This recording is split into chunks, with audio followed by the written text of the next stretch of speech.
আমরা 2015 সালের একটা পিএসসি প্রশ্ন সমাধান করছিলাম। Problem number 30। The curve y equal to 5 plus sin of x minus 5 Katz the X axis. এখানে কাটস দ্য এক্স এক্সিস কাট করার অর্থ হলো গিয়ে y equals to 0 হবে, কারণ এক্স এক্সিসের পরে যে কোনো কোঅর্ডিনেটের y স্থানাঙ্ক 0 হয়ে যায়। তাহলে সেক্ষেত্রে y equals to যদি 0 হয়, অর্থাৎ আমাকে দেখাতে হবে 5 প্লাস সাইন এক্স মাইনাস 5 এইখান থেকে এক্সের কোন মানের জন্য রেজাল্টটা সত্য হচ্ছে। তো এটা যদি ক্যালকুলেশন করি, এটা হয়ে যাবে sine of x minus 5 equals to minus 5। এখন সাইন ফাংশনটার মানটা -1 থেকে +1 মধ্যে সীমাবদ্ধ। এই সাইনের মান কখনোই -5 হতে পারে না। অর্থাৎ যেহেতু সাইনের মান কখনোই -5 হতে পারে না, কারণ সাইন এক্সের মানটা বা সাইন যাই হোক না কেন, সাইনের ক্ষেত্রে আমাদের জানি সাইন থিটার মানটা -1 less than equals two sine theta less than equals two 1 হয়। তাই যেহেতু এই মানটা হচ্ছে না, তাই অ্যান্সার হবে কি নেভার। এটা কখনোই এক্স অক্ষকে কাট করবে না। এক্স অক্ষকে কাট করার অর্থ হচ্ছে কি y equals to 0 হবে কি কোঅর্ডিনেটটা। Next problem, for the function f of x equals to root x minus x 0 less than equals to x less than 1 less than equals to 1 which of the following is true। তো এটাতে Rolle's theorem apply করে যাবে কি না সেটা নিয়ে আমাদের আলোচনা করতে হবে। তো এক্ষেত্রে আমরা যদি দেখি, এই ফাংশনটা কন্টিনিউয়াস হবে ক্লোজ ইন্টারভ্যাল 0-1। ফাংশনটা ডিফারেন্সিয়েশনের কথা যদি ভাবি, তাহলে ডিফারেন্সিয়েশন দেখাতে হবে ওপেন ইন্টারভ্যাল 0-1। তো ওপেন ইন্টারভ্যাল 0-1 এটা ফাংশনটা ডিফারেন্সিবল হয়ে যাবে, কারণ ওপেন ইন্টারভ্যাল 0-1-এ এটা সমস্যা নেই। কারণ এই যে প্রবলেমটা এই পয়েন্টটাতে, অর্থাৎ x পাওয়ার -1, এটা যদি 0 পয়েন্টে আমরা ডিফারেন্সিয়েশনের কথা ভাবতাম তাহলে ডিফারেন্সিবল হতো না। কিন্তু যেহেতু রোলস থিওরামের জন্য continuous in close interval 0-1 and differentiable in open interval 0-1, অর্থাৎ 0 পয়েন্টটা বাদ দিই, তাই এই ফাংশনটা কিন্তু ওপেন ইন্টারভ্যাল 0-1-এর মধ্যে এটা ডিফারেন্সিবল হবে। এবং আমরা যদি 3 নম্বর কন্ডিশনটা দেখে নিই, অর্থাৎ এফ অফ 0-এর মান হচ্ছে গিয়ে এক্ষেত্রে 0 এবং এফ অফ 1-এর মান হবে গিয়ে 0। তাই এফ অফ 0 এবং এফ অফ 1, এফ অফ 0 সমান এফ অফ 1 এই শর্তটা হোল্ড করছে। তাহলে ফাংশনটা continuous in close interval 0-1, differentiable in open interval 0-1 এবং F of 0 equals to F of 1। তাই এটা রোলস থিওরাম অ্যাপ্লিকেবল হবে। আর রোলস থিওরাম অ্যাপ্লিকেবল হলেই আমরা জানি there exist c belongs to open interval 0-1 such that f j equals to 0। আমরা Rolle's theorem বলতে পারি, তাহলে আমরা সি পাবো, যার জন্য এফ টু সিটা 0 হবে। অর্থাৎ এখানে Rolle's theorem applicable to f and hence there is a c. C অবশ্যই ওপেন ইন্টারভ্যালের মধ্যে থাকবে, such that f to c equals to 0। Next problem, problem number 15। The value of the limit extends to 0 log of 1 plus x by 1 minus x whole power 1 by x। তো এক্ষেত্রে যদি আমরা ভ্যালুটা বার করতে যাই, তাহলে এটা হচ্ছে গিয়ে limit x tends to 0 plus log of 1 plus x by 1 minus x whole power 1 by x রয়েছে। তো এটাকে লগের পাওয়ার থাকলে সেটা পাওয়ারটা সাইডে চলে আসে, তাহলে log of x tends to 0 plus 1 by x লগে থাকলো log of 1 plus x minus log of 1 minus x করে দিলাম, কারণ log of m minus n, যেটা log of m by n equals to log m minus log n। তো এটা যদি আমরা দেখি, এটা 0/0 ফর্ম হয়ে যাবে। তাহলে এল হসপিটাল রুলস আমরা যদি লাগিয়ে নিই, এল হসপিটাল রুলস লাগিয়ে নিলে উপরে এটা ডিফারেন্সিয়েশন হলে log of 1 plus x এর ডিফারেন্সিয়েশন হয়ে যাবে 1/1 plus x minus 1/1 minus x, আর মাইনাস x এর জন্য -1, তাহলে এটা +1 হয়ে যাবে, আর এটা হয়ে যাবে 1। অর্থাৎ limit x tends to 0 plus, এটা ক্যালকুলেশন করলে হয়ে যাবে 1 plus x into 1 minus x, that is 1 minus x square. এটা 1 minus x plus 1 plus x, অর্থাৎ limit x tends to 0 plus 2/1 minus x square, অর্থাৎ এটা হয়ে যাবে মানটা 2। ঠিক, এখানে আসলে 0/0 ফর্ম আসছে, কারণ এটা log 1 0 মাইনাস log 1 মাইনাস এটা log of 1 minus x, তো তাহলে x টেন্ডস টু 0 হলে এটা 1 হয়ে যাচ্ছে। তাহলে 0 আর x টেন্ডস টু 0 হলে হারটাও 0, তাহলে 0/0 ফর্ম, 0/0 ফর্ম হয়ে গেলে আমরা এই হসপিটাল লাগালাম। তাহলে সেক্ষেত্রে লগের ডিফারেন্সিয়েশন আর হরের ডিফারেন্সিয়েশন, x এর ডিফারেন্সিয়েশন 1 হয়ে গেছে, আর এই ডিফারেন্সিয়েশনটা করে নিয়েছি, লিমিট বসানোর পরে এর মান আসছে কি 2। তাহলে এখানে 15টার অ্যান্সার হবে কি 2। পরবর্তী প্রবলেম আসছি, problem number 16। f of x equals to, এটা একটা ভালো problem, f of x equals to x power p minus 1 minus p into x minus 1। তো এক্ষেত্রে আমাদের ফাংশনটা ইনক্রিজিং ডিক্রিজিং এই ব্যাপারটা জানতে চেয়েছি। তো ইনক্রিজিং ডিক্রিজিংয়ের জন্য প্রথমত আমাদের এফ ডেস্টিক্স করে নিতে হবে। এফ ডেস্টিক্স হলে এটা পি এক্স পাওয়ার পি মাইনাস 1 মাইনাস পি হচ্ছে, অর্থাৎ পি ইন্টু এক্স পাওয়ার পি মাইনাস 1 মাইনাস 1, এটা হচ্ছে এফ ডেস্টিক্স। এখন এফ ডেস্টিক্স যদি গ্রেটার দেন 0 হয়, তাহলে আমরা জানি মনোটোনিক ইনক্রিজিং হয়।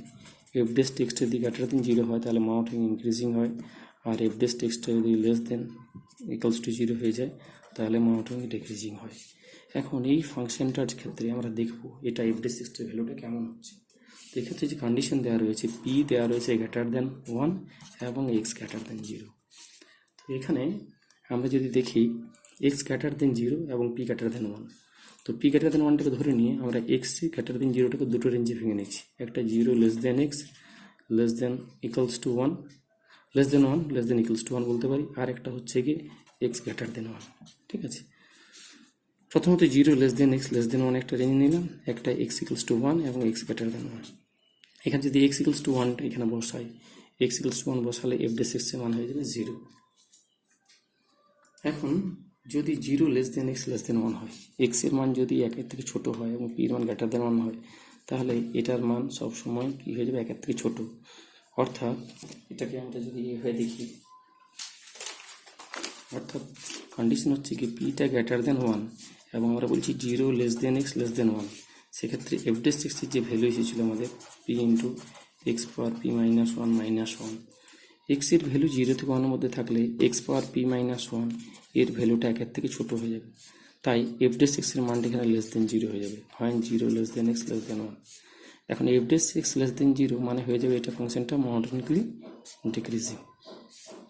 আবার স্ট্রিক্টলি ডিক্রিজিংও বলতে পারি যেহেতু স্ট্রিক্টলি লেস দেন 0 হয়েছে।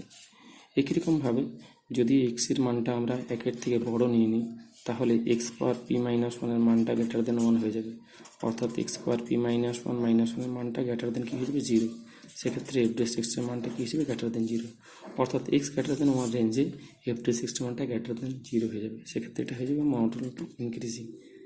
ঠিক, তো এই কার্ভটা যদি আমরা আঁকি, এর কার্ভটা আঁকলে কেমন ধরনের একটা কার্ভ হবে, এইটা একটা আমরা যদি x axis y axis plot করে নিই, তো সেক্ষেত্রে 0 থেকে 1-এর মধ্যে এটা আমাদের 1 পয়েন্ট, 0 থেকে 1 পয়েন্টে আমরা যদি এফ ওয়ানের কথা ভাবি, 1 পয়েন্টে এফ ওয়ানটা 0 হয়ে যাবে, এই পয়েন্ট ফাংশনটা এফ ওয়ানটা 0, এবং যদি 1-এর থেকে বড় হয় তখন ফাংশনটা মোটামুটি ইনক্রিজিং হবে, অর্থাৎ ফাংশনটা এই ধরনের চলতে থাকবে এই দিকটায়।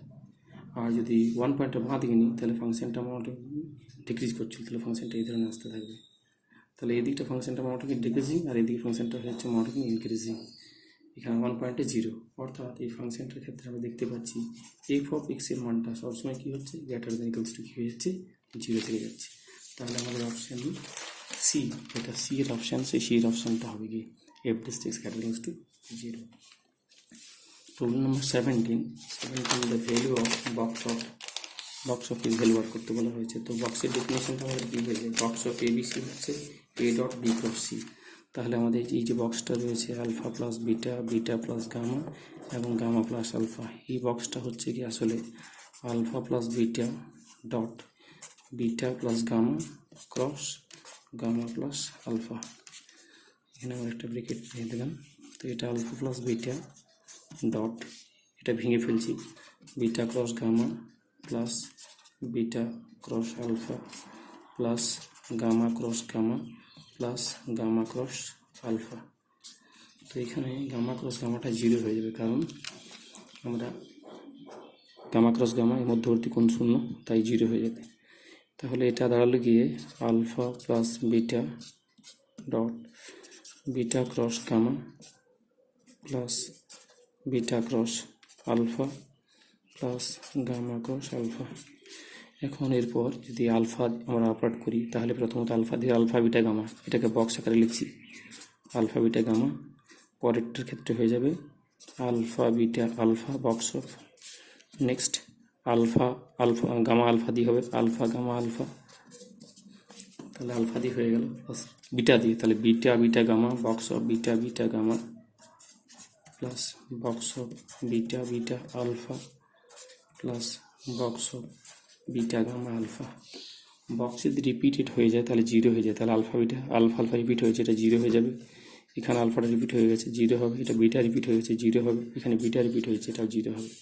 তাহলে পড়ে থাকছে box of alpha beta gamma একটা, box of alpha beta gamma একটা পড়ে থাকছে, আর এখানে পড়ে থাকছে বিটা গামা আলফা। তো সেক্ষেত্রে এটা থাক, এটাকে আমরা একবার চেঞ্জ করছি, এই আলফার গামার পজিশন চেঞ্জ করলে একটা মাইনাস হবে, তাহলে বিটা থাকলো, আলফা গামা হয়ে গেলো, পজিশন চেঞ্জ করেছি। এটা আলফা বিটা গামা রইল। এরপর বিটা আর আলফার মধ্যে চেঞ্জ করছি, তাহলে আবার একটা মাইনাস হবে, মাইনাস মাইনাসে প্লাস হয়ে যাবে, তাহলে এটা হয়ে যাবে আলফা বিটা গামা। তাহলে এটা হলো twice box of alpha beta gamma. তাহলে আমাদের যে গিভেন রেজাল্টটা হলো কি বক্সটা, সেই বক্সটা হয়ে যাচ্ছে box of alpha plus beta, beta plus gamma, gamma plus আলফাটা হচ্ছে 2 into box of alpha beta gamma. এটা হলো 2 into box of alpha beta gamma. Next, the equation of the X axis in space is, X axis equation আমরা জানি y = 0 হয়ে যায় আর z = 0 হয়ে যায়।